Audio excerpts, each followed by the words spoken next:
عشق رسول ورد لب ہے نبی نبی، میرا دل مقام حبیب ہے، میں مریض عشق رسول ہوں۔ اعوذ باللہ من الشیطان الرجیم، بسم اللہ الرحمن الرحیم۔ خواتین و حضرات، السلام علیکم ورحمۃ اللہ وبرکاتہ مغفرتہ۔ پروگرام احکام شرعی میں بالترتیب کلام کرتے ہوئے وقت کے بارے میں کچھ عرض کرنے کی سعادت حاصل کی تھی کہ ہر قسم کی نماز کے لیے ممنوع اوقات کون کون سے ہیں، اور پھر پرٹیکولر ہم نے نوافل کو بنیاد بنایا اور ان کے بارے میں گفتگو کی کہ کن کن اوقات میں نوافل کا ادا کرنا مکروہ ہوتا ہے۔ اب کچھ مستحب اوقات ہوتے ہیں، یعنی اس وقت میں نماز کا ادا کرنا افضل ہوتا ہے، اگرچہ ہم اس کو تبدیل بھی کر سکتے ہیں۔ اور یہ جو استحبابی مسئلہ ہوتا ہے، یعنی یہ ہم کہتے ہیں کہ یہ مستحب ہے، افضل ہے، زیادہ ثواب ہے کہ اس وقت میں نماز کو ادا کریں، اس میں علماء کا بہت اختلاف ہوتا ہے۔ کوئی کسی وقت کو کسی دلیل کی بنا پر مستحب کہتا ہے، کوئی اس کو غیر مستحب سمجھتا ہے، لیکن چونکہ ہم آپ کی خدمت میں فقہ حنفی کی روشنی میں مسائل عرض کرتے ہیں، اس لیے احناف کے نزدیک نمازوں کے اوقات مستحبہ کون کون سے ہیں وہ عرض کریں گے۔ تو فجر میں مردوں کے لیے تو مستحب وقت یہ ہے کہ اس وقت میں نماز ادا کریں کہ جب تھوڑا تھوڑا اجالا پھیل جائے، جس کو آسان الفاظ میں سمجھاتے ہوئے فقہاء نے لکھا ہے کہ اتنا وقت ہو کہ ایک امام آرام سے ترتیل کے ساتھ، تجوید کے ساتھ 40 سے 60 آیات نماز میں پڑھ سکے، اور اس کے بعد بھی اتنا وقت بچ جائے کہ جس میں 40 سے 60 آیات آرام سے پڑھی جا سکیں۔ گویا کہ یہ سمجھ لیجئے کہ طلوع آفتاب سے، یعنی سورج کی پہلی کرن نکلنے سے تقریباً اگر انسان 20 منٹ 25 منٹ پہلے نماز کو ادا کرے تو یہ مستحب ہے، کیونکہ ایک اچھا قرات کرنے والا 40 سے 60 آیات اتنی طویل نہیں ہوتی ہیں، آرام سے ان کو پڑھ سکتے ہیں۔ تو 20-25 منٹ پہلے سورج طلوع ہونے سے اگر نماز کو ادا کریں گے، یہ مردوں کے لیے مستحب ہے، اور خواتین کے لیے اندھیرے میں نماز پڑھنا افضل ہے۔ تو اس لیے ان کو چاہیے کہ جیسے مثال کے طور پر اگر آنکھ کھل گئی ہے، اذان فجر ہوئی اور فوراً یہ نماز کو ادا کر لیں، اس میں مردوں کی جماعت کے اختتام کا انتظار وغیرہ نہ کیا جائے۔ ظہر میں مردوں کے لیے مستحب یہ ہے کہ تھوڑی سی تاخیر سے پڑھی جائے، کہ نبی کریم صلی اللہ علیہ وسلم نے ایک مرتبہ صحابہ کرام علیہم رضوان کو نماز کو ٹھنڈا کر کے پڑھنے کی تلقین فرمائی تھی۔ ٹھنڈا کر کے پڑھنے کے مطلب سرکار نے فرمایا کہ سورج کو ڈھلنے دو، یہاں تک کہ وہ سورج کافی جب نیچے ہوا اور سورج کی حدت میں کچھ کمی آئی تو نبی کریم صلی اللہ علیہ وسلم نے نماز کو ادا فرمایا۔ تو اس لیے احناف کے نزدیک مردوں کے لیے مستحب ہے کہ یہ ظہر کو تھوڑا سا مؤخر کر کے پڑھیں، جب سورج کی تیزی کے اندر تھوڑی سی کمی آ جائے، حدت میں کمی آ جائے۔ اور خواتین کے لیے بھی افضل یہی ہوتا ہے کہ وہ مردوں کی جماعت کے اختتام کا انتظار کریں، جب مردوں کی جماعت ختم ہو جائے پھر وہ ظہر کی نماز ادا کر لیں۔ لیکن بہرحال اگر کوئی جلدی بھی نماز ادا کرتا ہے، جیسے حرمین میں بھی فوراً جیسے ہی زوال آفتاب ختم ہوتا ہے اذان ہو جاتی ہے 12 سوا 12۔ اسی طرح اگر کوئی مارکیٹ کی مسجدیں ہیں، ان میں بعض اوقات مارکیٹ کے لوگوں کے روٹین کے اعتبار سے جماعتوں کے اوقات مخصوص کیے جاتے ہیں، چنانچہ مارکیٹ والے چاہتے ہیں کہ ایک ہی وقت میں ہم نماز بھی پڑھ لیں، کھانا بھی کھا لیں، پھر کنٹینیوسلی ہم اپنی دکانیں وغیرہ اوپن رکھیں اور لوگوں سے معاملات کریں۔ اس کے لیے اگر پہلے بھی ظہر کی جماعت کر لی جائے تو کوئی اس میں گناہ کا اندیشہ نہیں ہے، جیسے میں نے آپ کو شروع میں کہہ دیا کہ یہ اوقات مستحبہ ہیں، ان کی رعایت کرنا افضل ضرور ہے، کوئی فرضیہ واجب نہیں ہے۔ پھر عصر کے اندر بھی فقہ حنفی کے اندر یہی مسئلہ ہے کہ تھوڑا سا اس کو مؤخر کر کے پڑھا جائے، لیکن اتنی تاخیر نہ کی جائے کہ مکروہ وقت داخل ہو جائے، اور اس میں خواتین بھی مردوں کی جماعت کے اختتام کا انتظار کریں، یہ ان کے لیے مستحب ہے۔ لیکن اگر کوئی بہن مجبوری میں اذان کے ساتھ ہی نماز ادا کر لیتی ہیں، ان کے لیے ہے جائز۔ بہرحال ایک کالر ہمارے ساتھ ہیں، السلام علیکم۔ وعلیکم السلام. جی بھائی جان. مفتی صاحب مجھے 2 مسئلے پتہ کرنے تھے. ایک تو گروی گھر لینے کے لیے کیا احکامات ہیں ذرا تفصیل سے بیان فرما دیں. جی. اور دوسرا یہ کہ سردیوں میں جیسے کریم وغیرہ فیس پہ لگا لی جاتی ہے اور اس کو کرنے کے لیے وضو جب کیا جاتا ہے تو صابن لگانا ضروری ہوگا یا کہ ویسے ہی وضو ہو جائے گا؟ مطلب دوبارہ بتائیں کس کے لیے وضو کرنا؟ جب کولڈ کریم یا کوئی کریم وغیرہ فیس پہ اچھا. لگا دی جاتی ہے سردیوں میں تو اس کے اوپر وضو ہو جاتا ہے یا صابن سے دھونا ضروری ہے؟ ٹھیک ہے. اور میں عرض کرتا ہوں انشاءاللہ. تو آپ کی خدمت میں اوقات مستحبہ کا عرض کر رہے تھے. مغرب میں مردوں کے لیے جیسے ہی اذان ختم ہو فوراً جماعت کا قائم کرنا مستحب ہوتا ہے، اس میں تاخیر کرنا مناسب نہیں ہے. اور خواتین کے لیے بھی مغرب میں جلدی کرنا ہی افضل ہوتا ہے. اور عشاء میں مستحب یہ ہوتا ہے کہ آپ مثلاً رات کے 3 حصے کر دیں. جب عشاء کا وقت شروع ہو یہاں سے لے کر فجر تک 3 حصے کر لیجئے. اور پہلے والے تہائی جو حصہ ہے اس میں نماز عشاء کو ادا کرنا مستحب ہے. اور خواتین کے لیے بھی اس میں مستحب یہ ہے کہ مردوں کی جماعت کے بعد نماز کو ادا کریں. لیکن جیسے کہ آج کل ہر گھر کا اپنا ایک روٹین بنا ہوا ہے اور ہر ایک کی اپنی اپنی مصروفیات ہیں، کچھ دنیاوی تقاضے بھی ہیں، لہٰذا ان اوقات مستحبہ کی رعایت کرنا کوئی ہر ایک کے لیے، میں نے جیسے کہا کہ فرض واجب تو ہے نہیں، مستحب ہے. تو بہنیں اپنی ضرورت کے اعتبار سے، اپنی سہولت کے اعتبار سے اپنے لیے اوقات مخصوص کر کے نماز ادا کر سکتی ہیں. یہ میں بات اس لیے عرض کر رہا ہوں کہ ایسا نہ ہو کہ کوئی بہن صرف اوقات مستحبہ کی تلاش میں نماز کو مؤخر کریں کہ جی پہلے مردوں کی جماعت ہونے دیں پھر میں پڑھوں گی، اور پھر اتنی سستی غالب آ جائے یا اتنا کام گھر میں آ جائے کہ نماز ہی نہ پڑھ سکیں.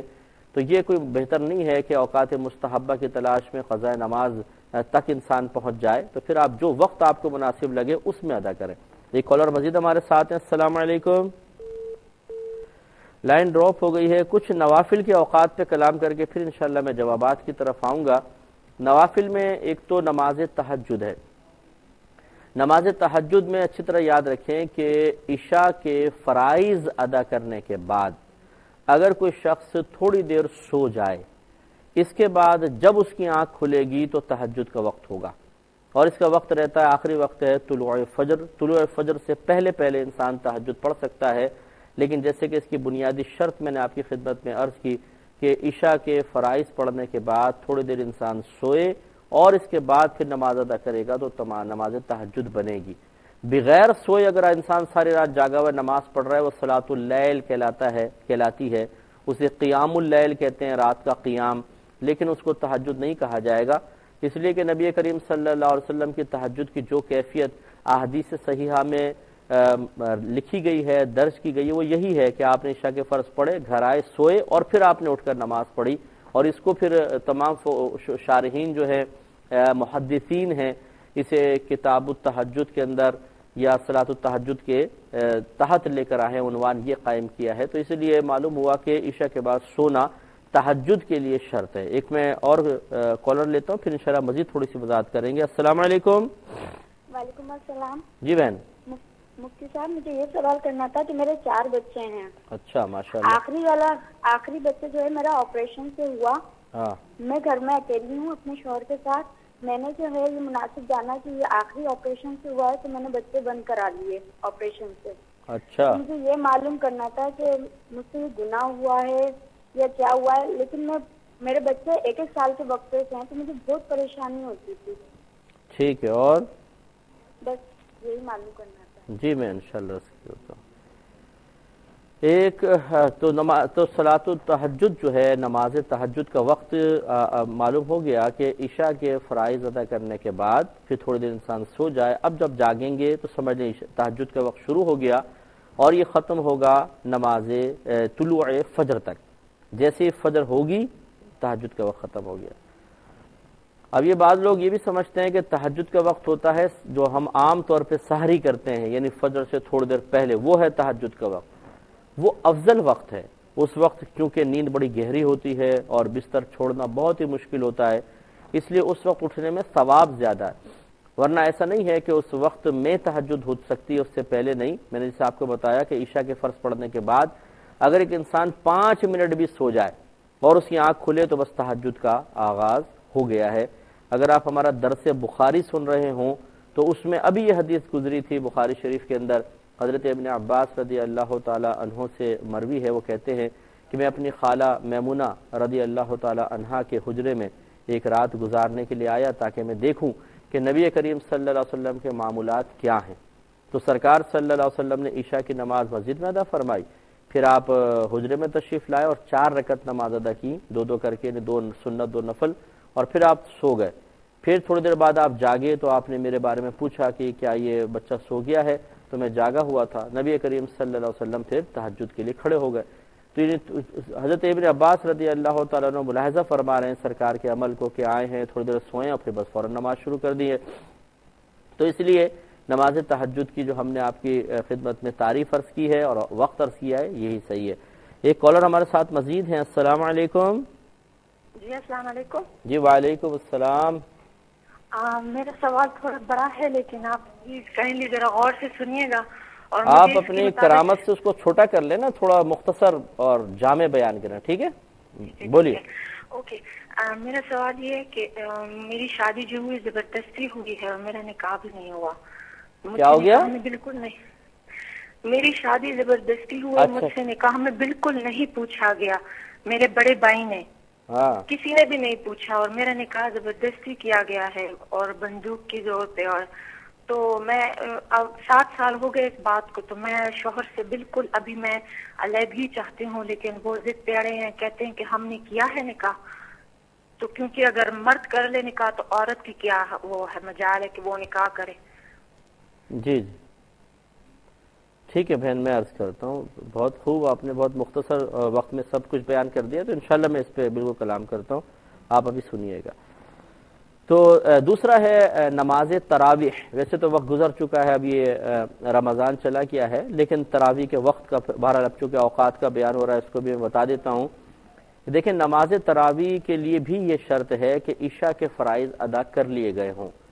اگر کوئی شخص دیر سے مسجد میں آیا اور تراویح کی جماعت ہو رہی ہے، اس نے عشاء کی جماعت ابھی نہیں پڑھی، اور یہ سوچ کر شامل جماعت تراویح ہو گیا کہ اگر میں سائیڈ میں نماز پڑھوں گا کچھ تراویح اور نکل جائیں گے، چلو پہلے تراویح پڑھ لیتا ہوں، اس کے بعد عشاء کی نماز پڑھ لوں گا، تو یہ اس کی تراویح نہیں ہوگی، یہ نوافل بنیں گے، اس کو تراویح اب بھی پڑھنی پڑے گی کیونکہ تراویح سنت مؤکدہ ہے۔ تو تراویح کا وقت شروع ہوتا ہے عشاء کے فرائض ادا کرنے کے بعد، اور یہ بھی بالکل فجر تک رہتا ہے، یعنی جب طلوع فجر ہوگی تو تراویح کا وقت ختم ہو جائے گا۔ اس سے بہت سے بھائی اور بہن شاید جن کو معلوم نہیں ہوگا وہ پریشان ہوئے ہوں گے کہ بعض لوگ سمجھتے ہیں کہ جماعت سے تراویح پڑھی تو ٹھیک، اگر جماعت نکل گئی اب تراویح نہیں پڑھ سکتے۔ بعض کہتے ہیں کہ جی 12 بجے کے بعد تراویح قضا ہو جاتی ہے، ختم ہو جاتی ہے، ایسا کچھ بھی نہیں ہے۔ عشاء کے فرائض ادا کرنے کے بعد آپ تراویح پڑھیں گے، یہ ضروری ہے، عشاء کے فرائض سے پہلے پڑھی تو تراویح نہیں، اور اس کا وقت آخر ہے طلوع فجر، یہ ذہن میں رکھیں۔ اس کے بعد اشراق اور چاشت ہیں۔ جب دیکھیں سورج کی پہلی کرن نکلتی ہے، اس کے بعد سے ہم نے آپ کو بتایا کہ 20 منٹ تک کوئی نماز آپ ادا نہیں کر سکتے۔ جب 20 منٹ گزر جاتے ہیں تو اشراق کا وقت شروع ہو جاتا ہے، اور یہ وقت رہتا ہے زوال تک۔ طلوع آفتاب، جس کو 20 منٹ کو ہم طلوع آفتاب، آپ کو پہلے بھی ہم نے بتایا تھا کہ جو سورج کی پہلی کرن نکلنے کے بعد آگے 20 منٹ ہوتے ہیں، ان پورے 20 منٹ کو طلوع آفتاب کہا جاتا ہے۔ تو اس کے بعد یعنی اشراق کا وقت شروع ہوگا اور یہ رہے گا زوال کے وقت تک۔ اور چاشت کا وقت جو ہے وہ دیکھیں جب 20 منٹ گزرتے ہیں سورج نکلتا ہے، 20 منٹ ابھی گزرے، آپ نگاہ ٹھہرانا چاہیں گے، سورج پہ نگاہ جمے گی کیونکہ اتنی تیزی نہیں آتی۔ اگر آپ تھوڑی دیر بعد تھوڑا اور سورج بلند ہو جائے پھر آپ سورج کو دیکھیں تو اب نگاہ جمانا مشکل ہو جائے گا، آنکھوں میں لائٹ پڑتی ہے۔ جب سورج میں اتنی تیزی آ جائے تو چاشت کا وقت شروع ہو جائے گا۔ تو آپ کی خدمت میں بھی عرض کرتا ہوں اس کے بارے میں مزید مسائل، لیکن ایک مختصر سے بریک کے بعد۔ میرے ورد عشق رسول ہوں۔ بسم اللہ الرحمن الرحیم۔ اس سے پہلے کہ میں مسائل عرض کروں، ایک ہم معذرت بھی آپ سے کرنا چاہ رہے ہیں کہ ہماری 2 لائنز الحمدللہ چلتی ہیں اور اس سے ہم کالز ریسیو کرتے ہیں، لیکن ابھی فی الحال کچھ ٹیکنیکل پرابلم کی بنا پر ایک لائن ہماری چل رہی ہے۔ تو کال کرنے والوں کو اگر ادھر کال نہ مل رہی ہو تو وہ یہی گمان کر لیں کہ جیسے پہلے حسب سابق ایسا ہوتا رہا ہے کہ کثیر کالز آتی ہیں اور نئی لائن مل پاتی، لیکن آج تھوڑی سی پرابلم مزید یہ ہے کہ کچھ ٹیکنیکل فالٹ ہیں۔ تو آپ کی خدمت میں اشراق اور چاشت کا میں نے وقت عرض کیا، لیکن پہلے ایک کال لے لیتے ہیں۔ السلام علیکم۔ ہیلو، السلام علیکم۔ جی وعلیکم السلام۔ جی، آپ نے نمازوں کے مستحب وقت کے بارے میں بتایا۔ جی بہن، میں نے ایک حدیث میں پڑھا تھا کہ رسول اللہ صلی اللہ علیہ وسلم نے فرمایا کہ اول وقت میں نماز پڑھنے سے اللہ تعالیٰ کی خوشی ہوتی ہے۔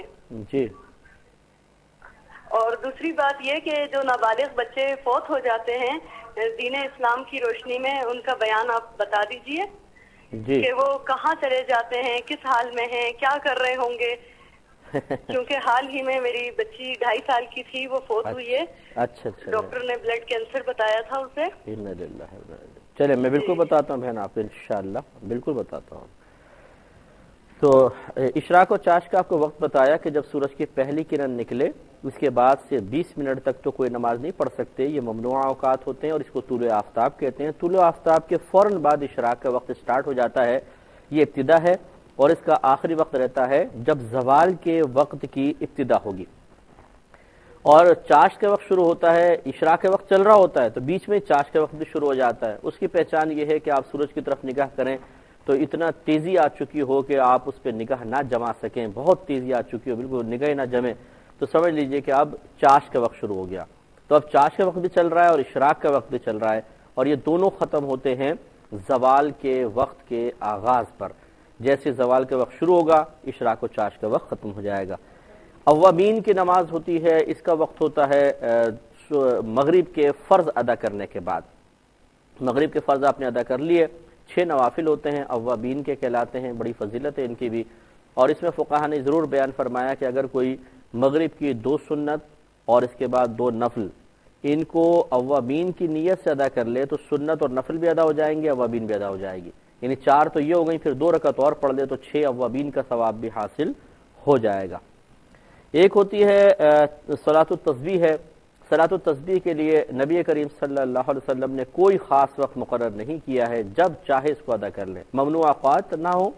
اور اسی طرح جو ہم نے نوافل کے مکروہ اوقات عرض کیے تھے ان سب کو چھوڑ دیجئے، تو یہ سمجھ لیجئے اب جتنا بھی وقت ہے اس میں کوئی بھی وقت میں آپ انتخاب کر سکتے ہیں۔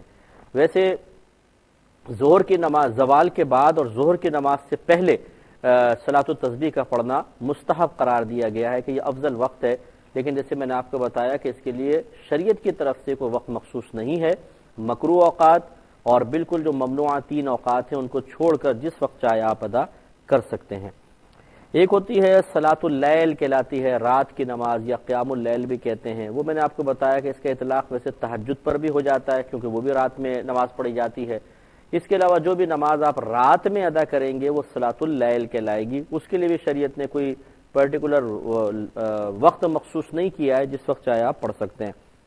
ایک یہ تحیت المسجد کہلاتی ہے، اس کا وقت ہوتا ہے جب آپ مسجد میں داخل ہوتے ہیں، پہلی مرتبہ داخل ہوتے ہیں دن میں، مثلا آپ فجر پڑھنے کے لیے گئے کیسے تو تحیت فجر کے ٹائم میں مطلب جو بھی وقت میں آپ مسجد میں داخل ہوں گے تو مسجد کے احترام میں 2 رکعت نفل ادا کیے جاتے ہیں جن کو تحیت المسجد کہا جاتا ہے۔ لیکن اس پہ میں تھوڑا سا کلام کرتا ہوں، پہلے کال لیتے ہیں۔ السلام علیکم۔ وعلیکم السلام۔ جی بھائی جان، یہ میں نے اپنی وائف کو 1 سال پہلے طلاق دے دی تھی۔ 1 سال پہلے؟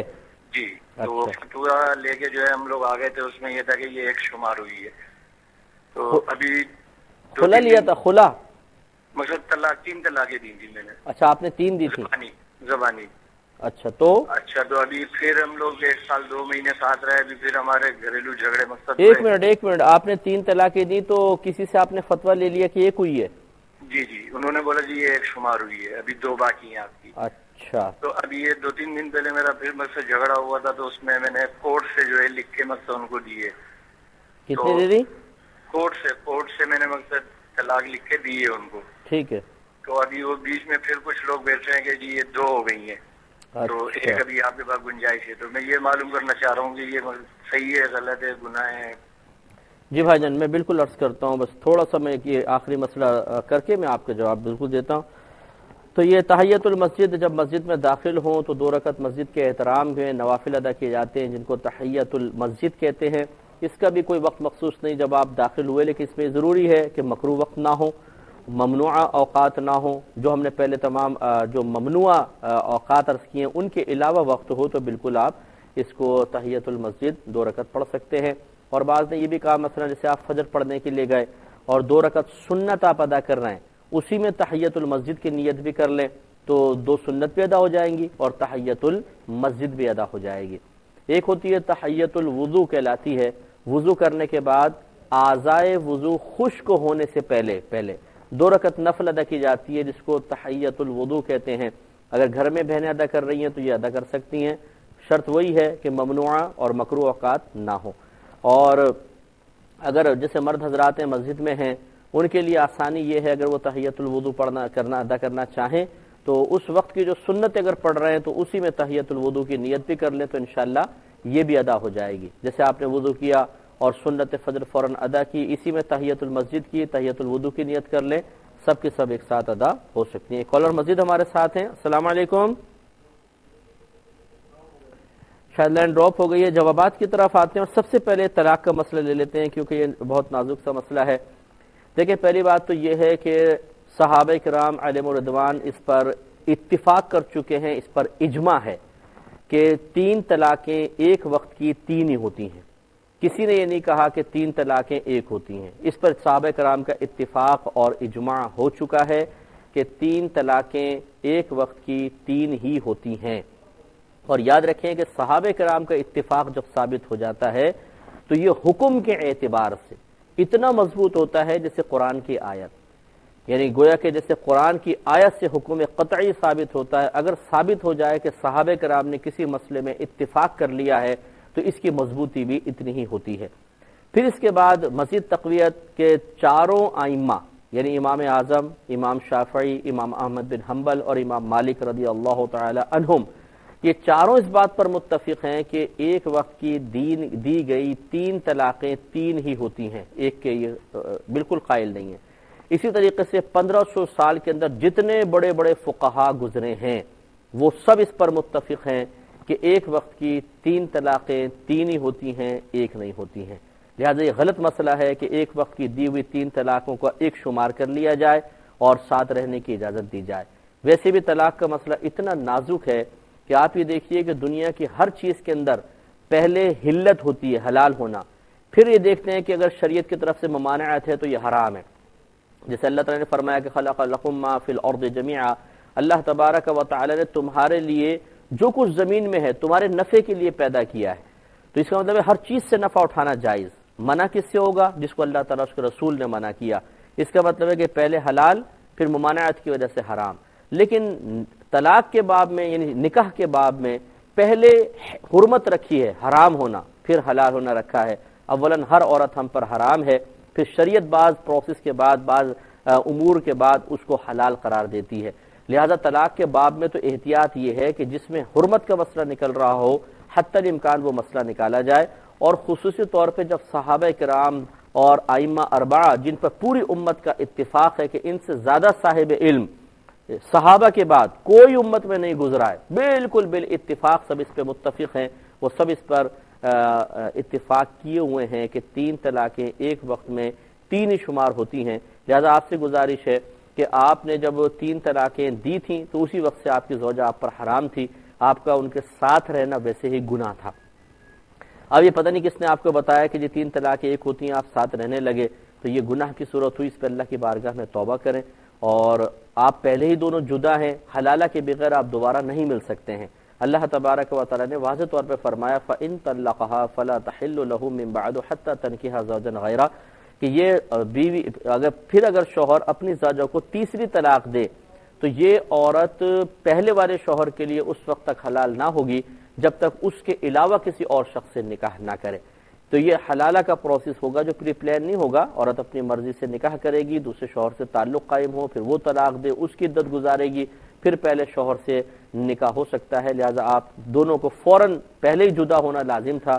جتنے لوگ اس پر راضی رہے اور آپ کے ساتھ انہوں نے کوئی مطلب ایسا سلوک نہیں کیا جس سے آپ کو اپنی خطا کا احساس ہوتا، وہ بھی اس گناہ میں شریک ہوئے، توبہ کریں۔ اب آپ دونوں بالکل اجنبی ہیں، یہ جو دوبارہ ایک مصالحتی کوشش ہو رہی ہے اس کا مطلب 3 طلاقیں دیتے چلے جاؤ, اس کو ایک ایک بناؤ. اور بعض تو ایسے بھی ہمیں لوگ ملے ہیں جو کہتے ہیں 3 طلاق ایک ساتھ دی تو ہوئی نہیں, وہ ہوتی ہی نہیں ہے, وہ ایسا فتویٰ بھی دے رہے ہیں. تو خلاصہ کلام یہ ہے کہ بہرحال جو آپ کو بتائیں گے وہ قرآن و حدیث کے عین موافق ہوگا, اور اس پر دلائل کثیرہ موجود ہیں. تو لہٰذا آپ کی زوجہ آپ کے نکاح سے نکل چکی ہیں, اب دوبارہ بالکل کوشش نہ کریں, اور جتنا وقت آپ دونوں نے ساتھ گزارا اس پہ اللہ کی بارگاہ میں توبہ کریں. یہ بھائی نے فرمایا کہ کوئی گروی گھر کے بارے میں احکامات بیان کر دیں. اب یہ کس اعتبار سے آپ احکام معلوم کرنا چاہ رہے ہیں مجھے علم نہیں ہے, میں 2 جہتوں سے اس پہ کلام کر لیتا ہوں. ایک تو یہ کہ آپ کسی کو قرضہ دیتے ہیں اور کہتے ہیں کہ بھائی کیا گارنٹی ہے کہ میرا قرضہ واپس ملے گا, پہلے کوئی چیز میرے پاس رکھواؤ تو میں تمہیں قرضہ دیتا ہوں. جیسے بینک ہوتا ہے کہ پراپرٹی کے کاغذات وغیرہ اپنے پاس رکھتا ہے, پھر کسی کو لون پاس کرتا ہے. تو اس طریقے سے اگر آپ نے کسی کا مکان لے لیا اور اس کو قرضہ دے دیا کہ جب آپ قرضہ لوٹائیں گے تو مکان واپس کر دیں گے, اور اگر قرضہ نہیں لوٹا سکے فلاں مدت تک تو ہم مکان بیچ کے اپنا قرضہ وصول کر لیں گے, یہ گھر جو ہے یہ گروی کہلاتا ہے. اور یاد رکھیں کہ جو بھی چیز گروی رکھی جاتی ہے اس سے نفع اٹھانا خالصتاً سود ہے. نبی کریم صلی اللہ علیہ وسلم نے سختی کے ساتھ منع فرمایا ہے, لہذا اس سے نفع آپ نہیں اٹھا سکتے. ایک ہوتا ہے کہ گروی گھر کو جو ہے وہ آگے بیچنا. بعض اوقات ایسا ہوتا ہے کہ چلتا ہے یہ جو پگڑی کا ایک سسٹم ہمارے ہاں چلا ہے, اسے بھی بعض اوقات گروی کا نام دے دیتے ہیں کہ آپ نے کسی کا کوئی ایسا رکھا گھر لیا اور پھر وہ قرض ادا نہیں کر سکا, آپ نے اس کو آگے بیچ دیا, اس نے آگے بیچا. تو یہ اگر بالفرض سامنے والا قرضہ ادا نہ کر پائے اور پھر آپ اس کو بیچ رہے ہیں تو ٹھیک ہے, آپ بیچ کر اپنا قرضہ وصول کر لیں اور باقی پیسہ اضافی جو ہے وہ اس کو واپس کیا جائے گا. یہ چیز غلط ہے کہ قرضے کے بدلے میں پورا گھر قبضے میں لے لینا. مثلا قرضہ ہے 1 لاکھ, مکان ہے 5 لاکھ کا, آپ نے کہا بس یہ قرضے کا بدلہ ہو گیا, یہ غلط ہے. اور ایک جو ہمارے یہاں گروی یہ جو مطلب پگڑی سسٹم یوں چلتا ہے کہ آپ نے کرائے پر مکان لے لیا اور پھر آپ کسی دوسرے شخص کو وہ مکان بیچ دیتے ہیں, کرایہ دار بیچ دیتا ہے, دوسرا کرایہ دار آ جاتا ہے, وہ آگے نکل جاتا ہے. یہ تو بالکل خالصتاً ناجائز ہے, کیونکہ جب ہم نے کسی دکان کو یا مکان کو کرائے پر لیا ہے تو ہم اس کو اضافی کرائے کے ساتھ بھی آگے نہیں دے سکتے, چہ جائے کہ بیچنا. تو بہرحال گروی گھر کے ساتھ نفع حاصل کرنا بالکل جائز نہیں ہے. بھائی نے فرمایا کہ اگر کسی شخص نے کریم وغیرہ لگائی ہے, ویسلین وغیرہ جس سے ہوتی ہیں بعض اوقات, اور پھر اس کے بعد وضو کرے تو کیا صابن کا استعمال ضروری ہوتا ہے؟ دیکھیں 2 چیزیں ہیں. ایک تو یہ ہے کہ آپ نے وہ جو کریم وغیرہ لگائی ہے اس طرح لگائی ہے کہ اس کی باقاعدہ تہ بنی ہوئی ہے, یعنی آپ نے اس سے زیادہ ویسلین لی اور بہت ساری لگا کے اس طرح یوں اوپر اس کو چھوڑ دیا, ملا نہیں ہے, اس کو کھال کے اندر جذب نہیں کیا ہے بلکہ باقاعدہ ایک تہ بنا کے چھوڑ دیا کسی وجہ سے, تو یہ تو تہ جو ہے جب تک ہٹے گی نہیں, یقینی سی بات ہے اس کے نیچے پانی نہیں پہنچے گا, اور جب پانی نہیں پہنچے گا تو وضو نہیں ہوگا. تو بہرحال اس پر میں مزید کلام کرتا ہوں ایک چھوٹے سے بریک کے بعد. مریض عشق رسول ہوں. بسم اللہ الرحمن الرحیم. تو یہ آپ کی خدمت میں عرض کر رہے تھے کہ اگر یہ کریم وغیرہ کی تہ بنا دی گئی ہے, باقاعدہ اسے کھال میں جذب نہیں کیا گیا ہے, تو اس کو چھڑانا ضروری ہے, چاہے آپ یہ اس طرح چھڑا کر پھینک دیں اور باقی کو جذب کر دیں یا پھر صابن سے اس کو دھوئیں. دوسری صورتحال یہ ہے کہ لگا کر اس کو اچھی طریقے سے جذب کر دیا گیا ہو, تو ایسی صورت میں جو اصل جو کریم کی ذات ہے وہ گویا کہ مساموں کے اندر چلی جاتی ہے اور جو اس کا وصف چکنائی ہے وہ اوپر رہ جاتا ہے. اور فقہاء اسلام نے اس چکنائی کے وصف کو باقاعدہ پانی کی راہ میں رکاوٹ نہیں مانا ہے, کیونکہ نبی کریم صلی اللہ علیہ وسلم اپنے سر مبارکہ میں بکثرت تیل مبارکہ لگایا کرتے تھے, بکثرت تیل لگاتے تھے, اور اسی تیل پر نبی کریم صلی اللہ علیہ وسلم کا بارہا مسح کرنا بھی ثابت ہے اور آپ نے غسل بھی فرمایا.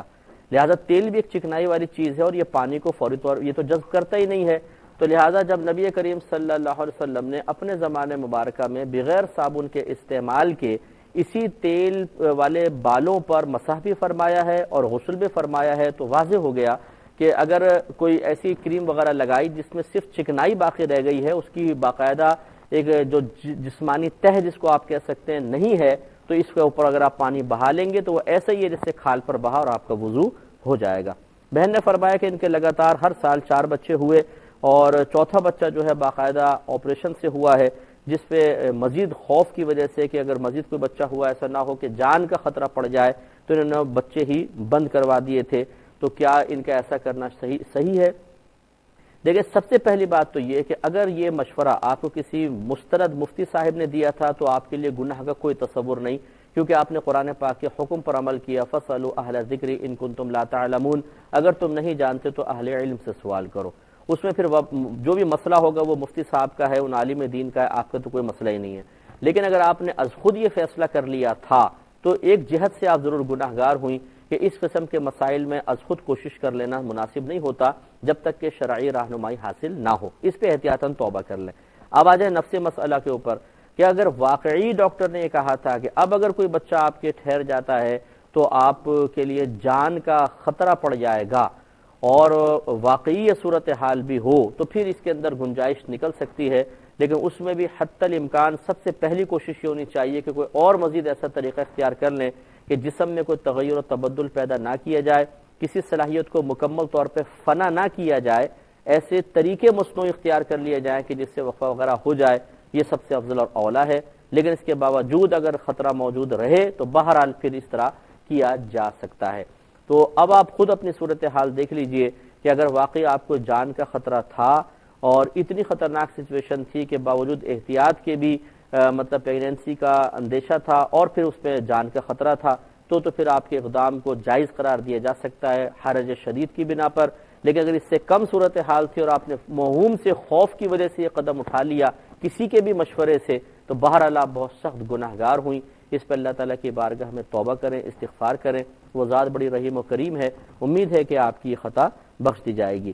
بہن نے ایک بڑا ہی درد مندانہ یہ مطلب کوشچن پیش کیا ہے اور بہت ہی افسوس ہوا یہ بات سن کر۔ وہ کہتی ہیں کہ میں ایک نکاح کے لیے بالکل بھی تیار نہیں تھی، نہ مجھ سے پوچھا گیا، نہ سائن وغیرہ کروائے گئے جیسے کہ انہوں نے ارشاد فرمایا، بلکہ گن پوائنٹ پر بندوق کے زور پر مجھے بس بھیج دیا گیا، رخصتی کر دی گئی، اور جن کے گھر یہ گئی ہیں وہ ان کو جب بتایا گیا انہوں نے بتایا کہ جی میں تو اس پہ راضی نہیں تھی، نہ میں نے کوئی ایجاب و قبول و ایجاب کیا ہے، تو انہوں نے کہا کہ یہ تو صرف مرد کا معاملہ ہوتا ہے، عورت کا کیا ہے اس میں، اور وہ ساتھ رہ رہے۔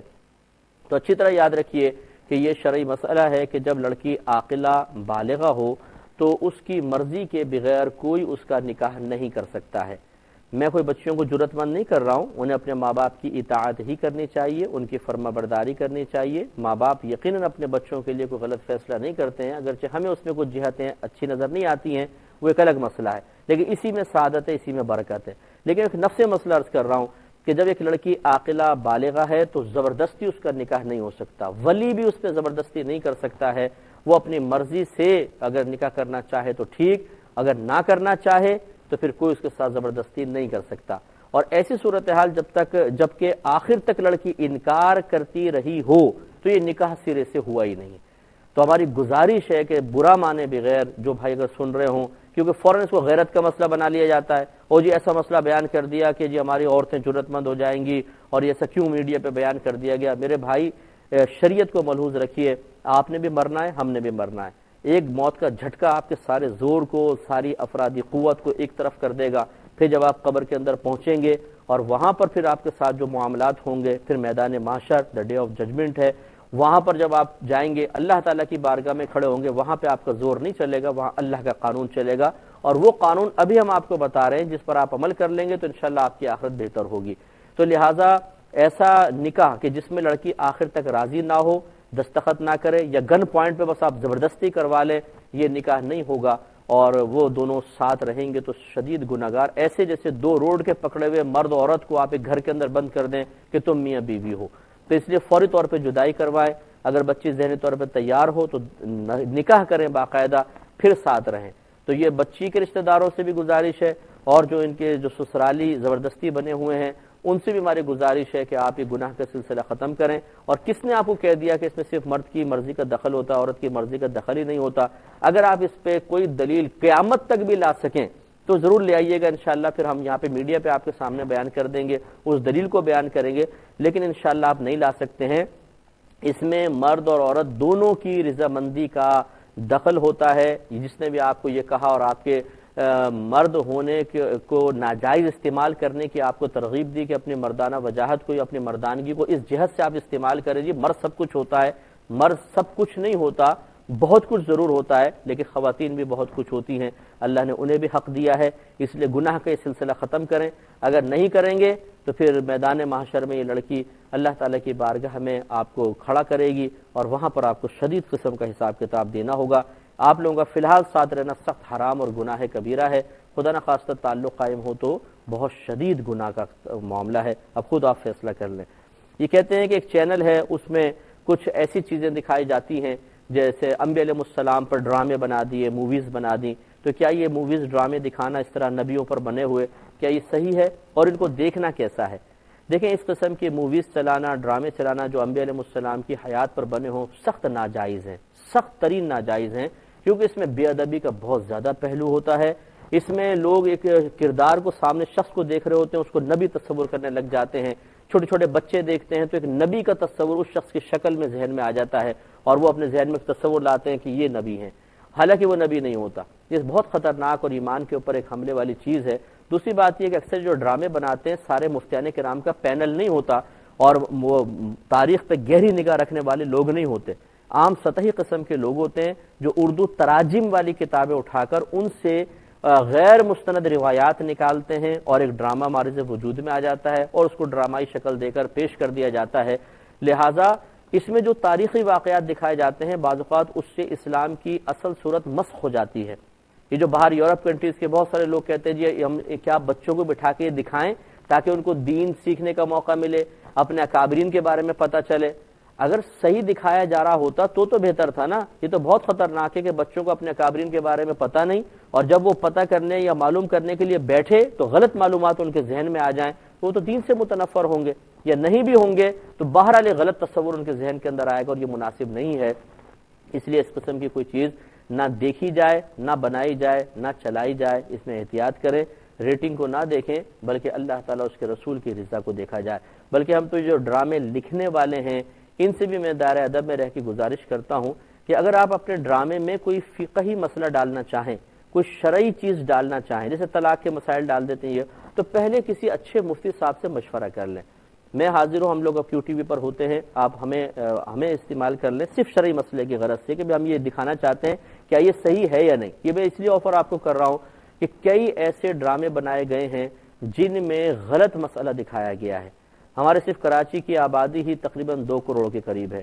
ڈرامے لوگ اکثر دیکھتے ہیں، اگر بالفرض 1 کروڑ آدمی بھی آپ کا ڈرامہ دیکھ رہا ہے اور غلط مسئلہ آپ نے اس میں دکھا دیا اور بیان کر دیا گیا، ایسی کسی مولوی صاحب حافظ صاحب سے معلوم کر کے وہ بنا لیا ڈرامہ، دکھا دیا، تو کروڑ لوگ اگر گمراہ ہو گئے اس کا کتنا بڑا وبال ہوگا۔ یہاں لوگ آپ کے ڈرامے کی کامیابی پہ آپ کو مبارکباد دے رہے ہوں گے لیکن وہاں پر خدا نخواستہ میدان معاشر میں آپ کی گرفت کا سامان تیار ہوگا۔ تو اس لیے مناسب نہیں ہے، اچھے مستند مفتیان کرام سے پہلے اس شرعی مسئلے پر ایک فتویٰ لے لیں۔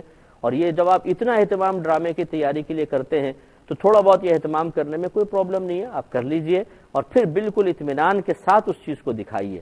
ڈراموں کا بہرحال ایک بہت بڑا اثر ہوتا ہے لوگوں کی سوچ پر، افکار پر، کردار پر، ان کے رویوں پر، اس کا کوئی انکار نہیں کر سکتا۔ بعض اوقات ایک عام شخص قرآن یا حدیث سن کر اتنا اثر قبول نہیں کر رہا ہوتا جتنا ڈرامے کو دیکھ کر وہ اثر قبول کر رہا ہوتا۔ یہ اپنی اپنی طبیعت کا فرق ہوتا ہے۔ بہرحال عام شخص قرآن و حدیث کے قریب نہیں ہوتا تو اتنا اثر قبول نہیں کرتا۔ تو اب اتنے مؤثر ہوتے ہیں بعض ڈرامے کہ انسان کی شخصیت کو بدل دیتے ہیں، ان کے ذہنوں کو بدل دیتے ہیں، اور لوگ بعض اوقات سمجھتے ہیں جو دکھایا جا رہا ہے وہ 100% بس بالکل درست ہے۔ وہ بعض اوقات اپنی آئندہ زندگی کے بہت سارے امور کی بنیاد اس چیز پہ رکھ لیتے ہیں جو دکھائی جا رہی ہوتی ہے، اور پھر اگر وہ غلط دکھائی جا رہی ہے آپ خود سوچ لیجئے کہ کیا حاصل ہوگا۔ ایک یہ بہن نے فرمایا کہ ابھی ہم نے مستحب اوقات بتائے، انہوں نے کہا کہ میں نے ایک حدیث ایسی پڑھی ہے کہ سرکار نے شاید فرمایا کہ اول وقت میں نماز پڑھنے سے اللہ تعالیٰ کو خوشی ہوتی ہے۔ دیکھیں بہن، تمام ہمارے عام دیکھنے والوں سے ہماری گزارش ہے، عوام سے، کہ اگر ایک صرف حدیث کو اٹھا کے مسئلہ نکالنا اتنا ہی آسان ہوتا جتنا آپ نے سمجھا تو ہر ایک گھر کے اندر الگ الگ مفتی ہوتے، ہر شخص مفتی ہوتا۔ آپ کو براہ راست استدلال کرنے کی اجازت نہیں ہے، آپ حدیث پڑھیں تو شرح کے ساتھ۔ دیکھیں ہوتا یہ ہے کہ ایک موضوع سے متعلق تمام پہلے آیات، تمام احادیث، تمام صحابہ کرام کے اعمال و افعال، اس کے بعد فقہا کے جو بڑے بڑے اکابرین، تابعین، تبع تابعین وغیرہ گزرے، ان کی آراء، یہ سب جمع کی جاتی ہیں۔ پھر ان تمام پہ غور کر کے مسئلہ نکالا جاتا ہے۔ آپ نے ایک حدیث لے لی، ایک حدیث کو دیکھا، اس کے مخالف 50 حدیثیں اور موجود ہیں، وہ آپ کے پیش نظر ہی نہیں ہے، اور آپ اس ایک حدیث سے استدلال کر رہی ہیں، یہ بالکل صحیح نہیں ہوگا۔ اس لیے جو ہم نے آپ کو بتایا وہ سینکڑوں حدیثوں کا نچوڑ ہے، وہ قرآن کی تعلیمات کا نچوڑ ہوتا ہے جو ہم آپ کی خدمت میں عرض کرتے ہیں۔ اس لیے آپ کا پوچھنے میں کوئی حرج نہیں ہے، بہرحال آپ نے پوچھا، لیکن ہم آپ کو مشورہ یہ دیں گے کبھی بھی حدیث کو بغیر شرح کے نہ پڑھیں، کبھی قرآن کو صرف ترجمے سے سمجھنے کی کوشش نہ کریں، اچھے مستند عالم کی تفسیر کے ذریعے سمجھیں گی تو آپ راہ پر رہیں گی، ورنہ گمراہ ہو جائیں گے۔ اللہ تعالیٰ اس کے رسول کے کلام ایک سمندر ہے اور اس میں ہیرے موجود ہیں، لیکن یہ ہیرے وہی نکال سکے گا جس کو غوطہ خوری آئے گی۔ اگر آپ بھی سمندر میں جا کے، جو عام سمندر ہے اس میں جا کے غوطہ لگائیں کہ چلو ہیرے نکال کے لائیں، تو آپ کا جنازہ ہی باہر آئے گا۔